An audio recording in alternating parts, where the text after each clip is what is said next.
Hi friends, welcome to our channel. Tollywood లొట్ట చెంపల ముద్దుగుమ్మ లావణ్య త్రిపాఠి గురించి సుపరిచితమే. ఈ బ్యూటీ చైల్డ్ ఆర్టిస్ట్గా సినీ కెరీర్ను ప్రారంభించి తెలుగు సినిమా ఇండస్ట్రీలో స్టార్ హీరోయిన్గా గుర్తింపు తెచ్చుకుంది.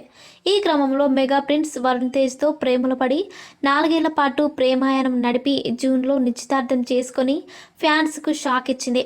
ఇక నవంబర్ 1న వీరి ప్రేమ చిగురించిన ఇటలీలో కుటుంబ సభ్యుల సమక్షంలో అంగరంగ వైభవంగా పెళ్లి చేసుకున్నారు. ఇకపోతే లావణ్య హనీమూన్ సమయంలోనే ఒక కీలక నిర్ణయం తీసుకుందని సమాచారం.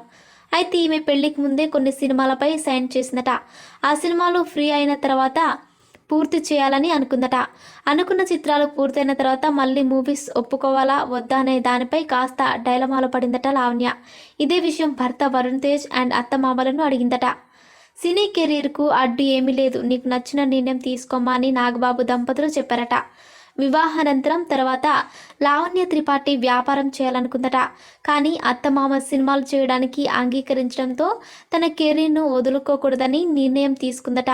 ఈ వార్త ఎంతవరకు నిజమో తెలియదు, కానీ ప్రస్తుతం సోషల్ మీడియాలో మాత్రం ఫుల్ వైరల్ అవుతుంది. పెళ్లికి ముందు అసలు సినిమాలో చేయనన్న లావణ్య సడన్గా ఇలా చేంజ్ అయిందేంటి? వరుణ్పై ఇష్టంతో లావణ్య డెసిషన్ను కాదనలేకపోయారంటూ మెగా ఫ్యాన్స్ కాస్త లావణ్యపై మండిపడుతూ కామెంట్లు చేస్తున్నారు. మరిన్ని ఇంట్రెస్టింగ్ అప్డేట్స్ కోసం మా ఛానల్ని సబ్స్క్రైబ్ చేసుకోండి.